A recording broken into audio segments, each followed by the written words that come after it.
and then he crashed when a tyre burst at Watkins Glen. His legs were crushed, and Chapman wanted him to retire. Hill refused, and came back with Rob Walker's privately entered Lotus 49 in South Africa. A remarkable show of grim determination, as Betty Hill explains. He'd broken both legs and had to get back, didn't he? I mean, even to walking. So what better than to have an aim, and not only was it to walk again, but to get into a car. And Colin, when I arrived out in the States and Graham was in hospital, Colin's first few words to me were, "You've got to get him to give it up." But I shrugged my shoulders because I didn't get Graham to do anything that he didn't want to do, and the decisions were his. And because his attitude was, I have to get back, that's why he worked so much harder, I think, than if it was just sort of getting back to an office. You know, I mean, he had to get back into that car for...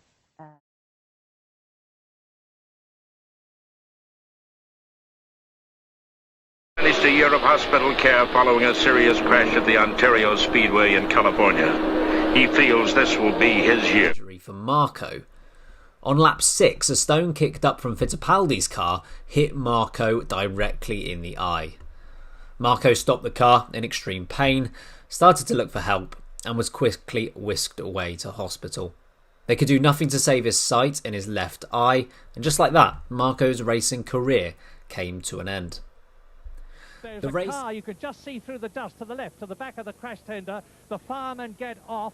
Reggazoni, it's Regazzoni's car, the ensign, and as we look at Nelson Piquet, the problem is, and we're all very worried about it, what has happened to the 40-year-old warrior, Clay Regazzoni. Now we'll see, hopefully, and that is not Regazzoni's car to the left. Regazzoni is still in the car. Yes, that's Clay's car there. Regazzoni's still in the car, and sadly it's been a race of crashes, for earlier on there was that dramatic pile-up at Reggazoni. Das ist Mauro Baldi. Da gab es einen Riesenunfall. Das ist der Teamkollege von Mark Sura, und auch Jochen Maas ist in diesen Zwischenfall verwickelt. Jetzt achten Sie mal, wenn die Kamera aufzieht. Dort, da liegt das Wrack von Jochen Maas. March, wo ist Jochen? Eine Schrecksekunde damals, ich kann mich genau erinnern. Für alle deutschen Fans, da war das Fahrzeug aufgestiegen auf den Leitplanken dort bei den Reifenstapeln und in die Zuschauer geprallt. Es gibt von diesem Zwischenfall keine anderen Bilder. Und hier, da wird Jochen hinausgehoben, hinauslaviert, unverletzt.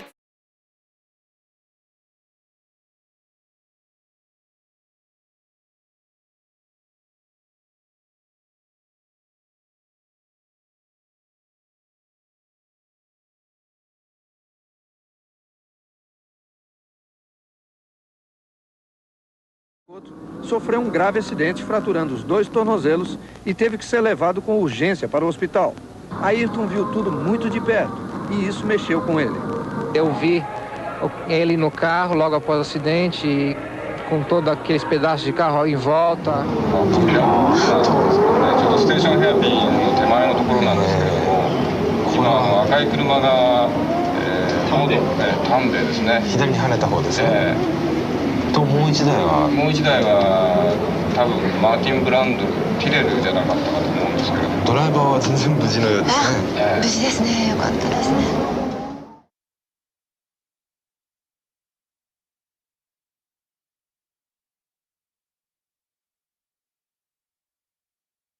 To have an absolutely colossal crash at over 200 miles an hour on the Tosa Bend. Amazingly, he got out of the car. He was taken to hospital for observation overnight. He came back to the circuit yesterday and looked very fit and cheerful and was ready. First of all, before the race, had a lucky escape. His Lola got out of shape out of the very fast final corner, spun across the road, hard into the pit wall, crumpled up and then bounced back across the track, disintegrating as it went. Alio, amazingly enough, was unhurt. And even more amazing, the car was repaired for the race the next day. The accident not only proved the strength of modern Formula One racing cars, but justified the exact...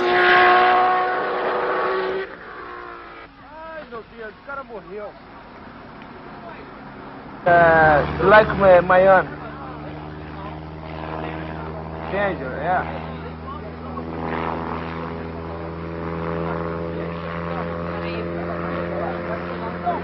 Oh, o cara recolhendo os pedaços do carro.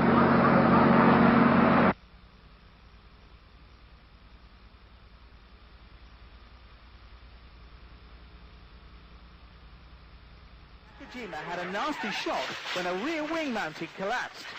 The wing failed to produce any aerodynamic downforce, and the car went off the track and into the barriers at around 160 miles per hour. Nakajima, fortunately, was able to get out of the car. Huge accident on Saturday morning involving Alex Caffey. His luck ran out when his new footwork collided with the barriers. He too was out of the race. Studying the replay, it's amazing that from such a collision, Caffey could emerge relatively unscathed. Indeed, it's a testament to the improved safety standards in Formula One that he was not seriously injured. The car was a write-off. It was lifted off the track in segments. The whole of the back end totally ripped away from the rest of the chassis. Even the aftermath of the accident was a frightening sight. Meanwhile, a badly shaken Alex Caffey received attention from FISA doctor Professor Sid.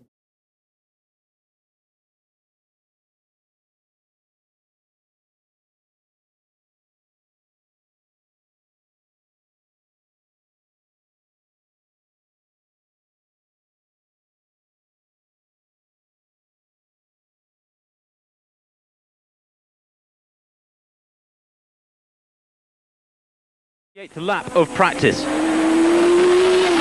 His right rear wheel caused him to lose control. The Italian has concussion and lower spine injuries, but is now out of hospital. Patrese currently lies second in the world drivers table to Nigel Mansell. It's just unbelievable the way he acted, and spontaneously he stopped his car and caused the danger because the track was not clear. Some other cars were coming, and probably he was impressed by the noise of my engine because I was full throttle, so high RPM, so it was probably very noisy, and then he stopped. For me, there's a day in my life before that day and the day after, because it was a lot of water leak and oil leak, not yet gas leak, but you know, at the time we were running with 180 liters of fuel, not like today. The car was a potential bomb, and he came and he stopped the main switch that the marshals could not find easily, not that day but from the following days, and came to him. Alesi's car went right to left. Gerhard Berger, still on a flying lap or running at racing speeds, suddenly had no option but to turn sharp left, hit the barrier. The car then literally flew right across the gravel traps, and Gerhard Berger will, well, we know already his left elbow has been receiving medical attention, and that was a very, very heavy impact and shunt, and Berger lifted out of the car. Let's look at it again. Suddenly Jean Alesi goes from the right-hand side of the track right across as Gerhard Berger prepares to go into the inside. He hits the barrier very hard. The right front now, the danger would be for Gerhard Berger that the front suspension could have punctured the cockpit. You see the car literally flying across the gravel trap.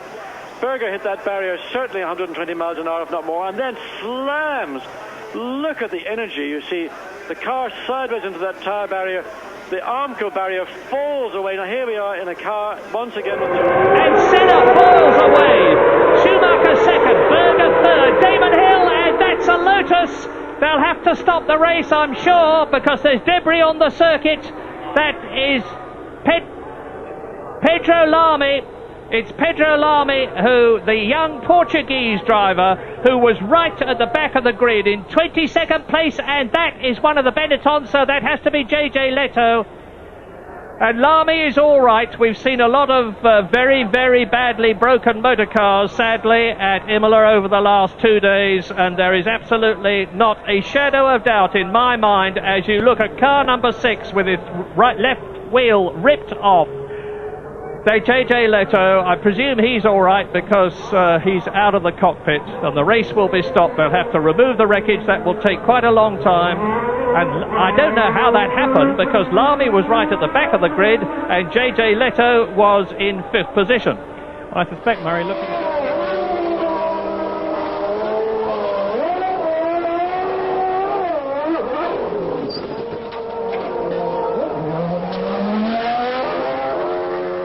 From the first spark to the last flicker, the whole incident was over in less than 6 seconds, thanks to slick work by Jordan and Ligier fire crews. The fuel leak when the car went fire? Eddie was both unhurt and no stranger to big accidents. Last year in Belgium, driving for Williams, the Canadian had a huge off at Eau Rouge. Although his car left the circuit at a tremendous rate of knots, Jacques was quite calm and collected about the whole incident. Because it's a big one, and you walk out of the car and you're not hurt. So it's, you know, it's like when you get out of... Mika Salo, die op dezelfde plek een werkelijk vreselijke klap maakte. De sessie werd 22 minuten stilgelegd. De complete zijkant van de aero's lag eruit. En dit is wat men ervan zag. Onderstuurd aan de andere kant waar Villeneuve eraf ging, schoot hij eraf. De motor bleef nog even vol gas staan en dat zorgde voor deze pirouette. Maar kijk eens naar het hoofd van Mika Salo. Toch ligt dat weer ietsjes voorover. En hij lijkt heel even compleet van de wereld te zijn. Niet zo vreemd overigens als je daar toch weer 270, 280 gaat. Salo stapte uit zijn wagen. Gelukkig ongedeerd. Macchina in giro veloce, un primo 18 secondi e 8 a 8 decimi da Schumacher. Intanto vediamo un terribile incidente con Villeneuve. No, è una Minardi. Sembrava Sarrazin. Intanto passa Panis. Una brutta botta per Sarrazin, sì, in un punto veloce che è quello dell'uscita della Junsao che poi mette sulla Arquibancadas, che è l'ultima curva che mette sul rettilineo, è andato a picchiare decisamente contro il muro per poi rimbalzare in pista. No, è andato a destra e vediamo che la macchina è impazzita, una trottola impazzita. Non riesco più neanche a contare quanti sono effettivamente i giri di testa coda che ha fatto. Разбита машина.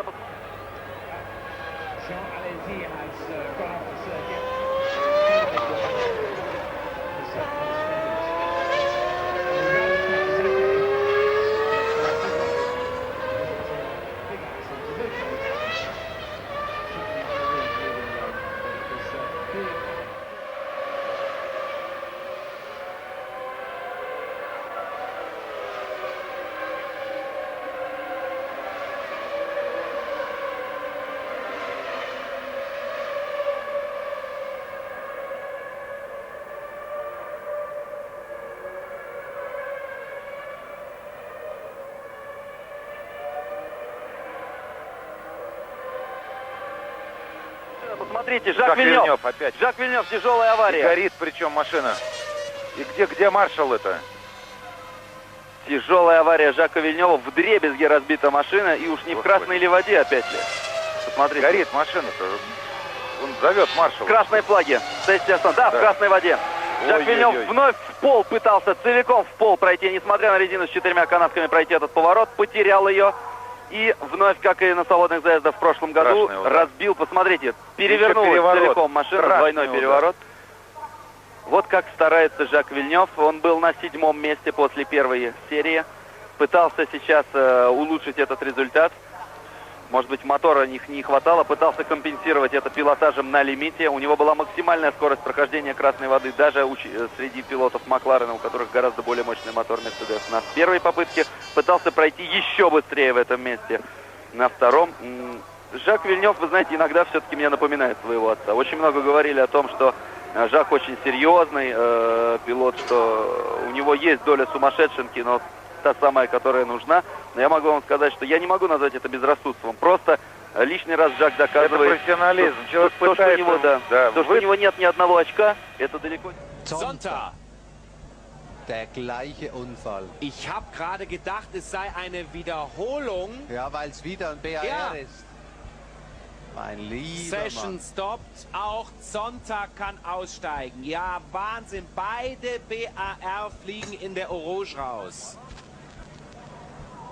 Und auch das Auto ist Kleinholz. Nochmal, Sonntag.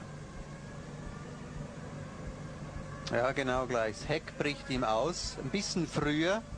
Und deswegen dreht es sich dann auch auf die andere Seite raus. Und dann hier, erste Rolle, schau. Ja. Überschlägt Zweite sich. Rolle. Schon vorm Einschlag macht er den... Ja, und dann landet er zum Glück auf den Rädern. Da wird einem schlecht. Hier.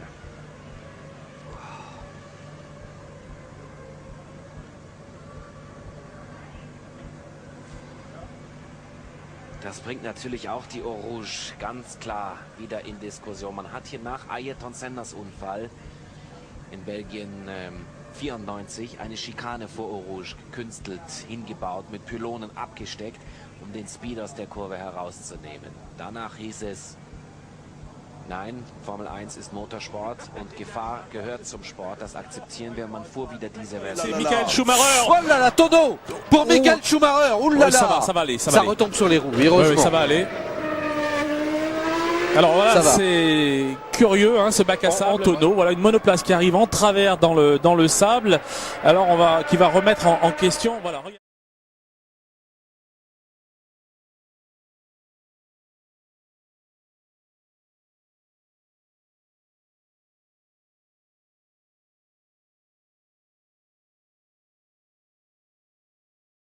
Au Brésil, il perd le contrôle de sa Jaguar et tape violemment le mur de protection avant de traverser toute la piste et de s'immobiliser. Wir haben einen Hinweis, dass Rot rausgehalten wird. Ja. Und hier ist auch die Bestätigung. Was ist da los? Ich habe einfach vorhin mal Rauch gesehen, aber weder ein Auto noch was dazugehöriges. Da jemand... Oh, schlimmer Unfall vom Button. Ausfahrtunnel ist das.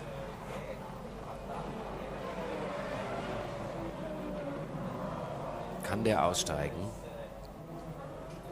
Wir schauen uns noch mal an, was da passiert ist. Geht hin zur Kuppe. Und dann bricht ihm das Auto aus. Das kann überbremst haben. Ist der zweite Einschlag der schlimmere? Nein, ich habe eher das Gefühl, der erste war der härtere für ihn. Aber... Und was lernen wir daraus? Auf staubige Strecke haben die Bridgestone gute Haftung.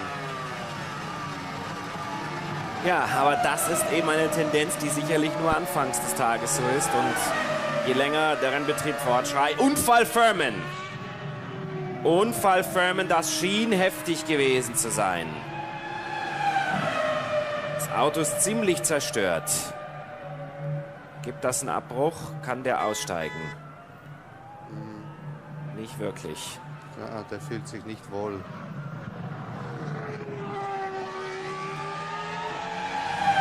Hier muss jetzt ein Arzt her und Abbruch. Das ist eine ernste Situation. Raus mit der Flagge. Hier, Red Flag. Jetzt kommt auch die Bestätigung. Ja, der Helfer sagt ihm, er soll warten. Ist das Cockpit eingedrückt, das seitlich? Sieht das nur so aus? Vorne oder? Die Nase sieht gebrochen aus. Ja, und das seitlich das Cockpit bin ich mir nicht ganz sicher.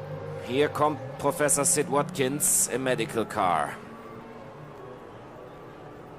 Ist es Schau da mal, noch? die rechte Seite scheint mir das Cockpit nicht ganz in Ordnung zu sein. Hier kommt's, Achtung, Heckflügel. Der Heckflügel fällt weg. Ach du lieber Gott. Merkt er das überhaupt? Und wenn es nicht merkt, dann fliegt er natürlich jetzt ab und so ist es.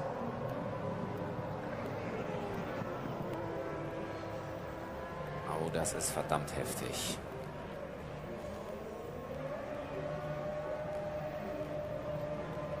Und dann schlägt der seitlich ein. Boah. Boah. Ja, da muss man leider das Attribut Horrorunfall verwenden. Ja, deutlich schlimmer als Jenson Button in Monaco. Ja, deutlich schlimmer, weil mit höherer Geschwindigkeit. So, jetzt kommt er heraus. Jetzt wird geborgen mit Sitz, nehme ich an, oder? Nein, ohne. Steht. Ohne, das war falsch. Wo ist... Ja, da war Sid Watkins zu spät da, weil dann hätte man mit Sitz rausnehmen müssen, zur Sicherheit. Da links der Herr mit dem großen Doktorschild auf dem blauen Rücken, das ist Sid Watkins. Also ihm geht es den Umständen entsprechend ja schon gut, das ist ja sagenhaft. Ja, jetzt legen sie ihn auf die Bahre, aber das wäre sicherer gewesen mit Sitz, weil ganz einfach, wenn er am Rücken eine Verletzung hätte, würde da nichts zerstört werden durch das Bergen. Dafür hat man ja diese Vorrichtung. Ja. Will der erstmal sitzen? Sag mal, der legt sich gar nicht. Ist auch für Selbstbewusstsein da durchaus eine Kerbe, wenn Räikkönen hier Michael Schumacher mal auf der Bahn überholen würde?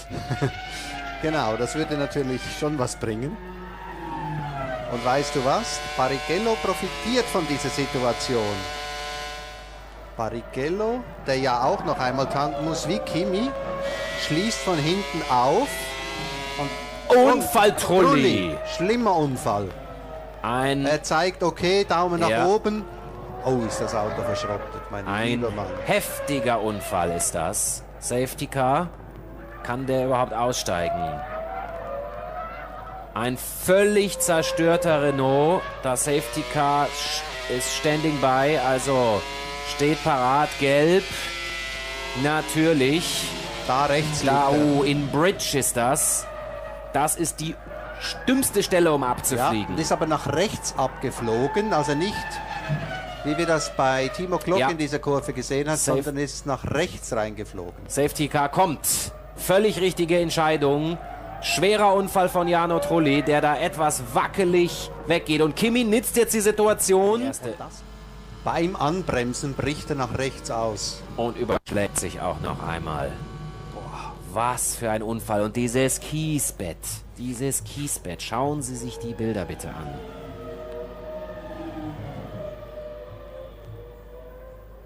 Und das Visier ist zugeblieben im Gegensatz zum Helm von Ralf Schumacher. Und hier gibt er Entwarnung. Oh, das war Ausgang. Yes, da hat aber Villeneuve ein irrsinniges Glück gehabt, dass er sich da für die richtige Stelle entschieden hat, um an dem Wrack vorbeizufahren. Wenn er noch ein bisschen schneller gerutscht wäre. Das ist auch eine Entscheidung von Sekundenbruchteilen.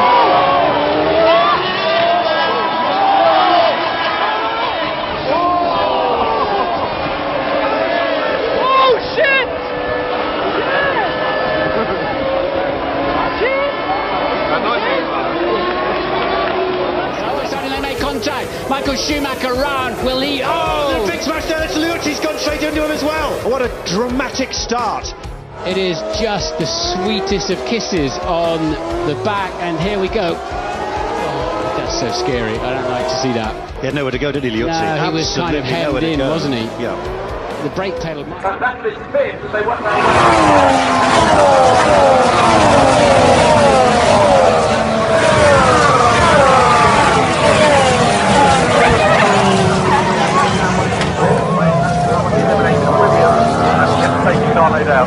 It's bound to be a safety car, this, and so one of them, yes, I'm afraid it's 200 Grand Prix, as you can see from his helmet, for Felipe Massa has ended almost before it started. Is that the first?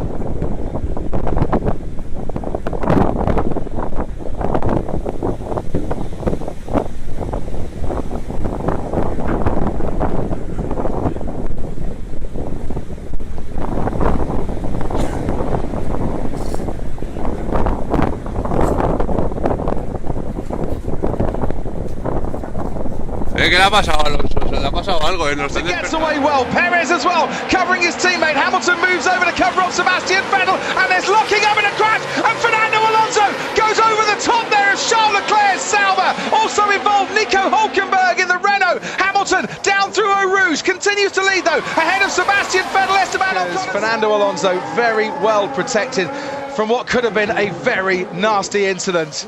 Okay. He got hit from behind by Hülkenberg, didn't he? Yes, he did. Come on! What did he do? Charles Leclerc not knowing that Fernando Alonso was rather punted over the top of his car by the late braking Nico Hülkenberg.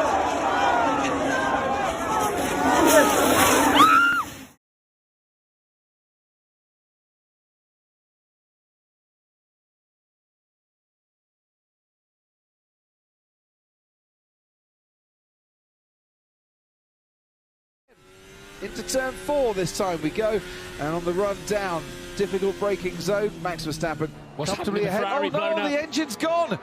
The engine's gone for Carlos Sainz, and whilst he was looking at an overtake quickly, because you can see the flames at the rear of that car, he stopped it, it's off the track, but Ferrari looked nailed on certainties for a 1-2 finish here, but Martin, not for the first time this season. Well, the power unit has let them down, but the marshals need to be on the scene there with those... Especially under cost cap, they can't afford to lose big chunks of that car with the fire. Surely we've got to have a safety car straight away. We've got a vehicle on the track now. Has to be a safety car, a full safety car. And it is a virtual safety car that has been thrown. Formula One went with Ferrari's 4th mechanical failure in a race this season. Oh, look at the things blowing up and smashing the side pods to bits. Always the one. Yeah, of course, that'll mean penalties down the road for, you know, new fresh power units. That absolutely destroyed itself.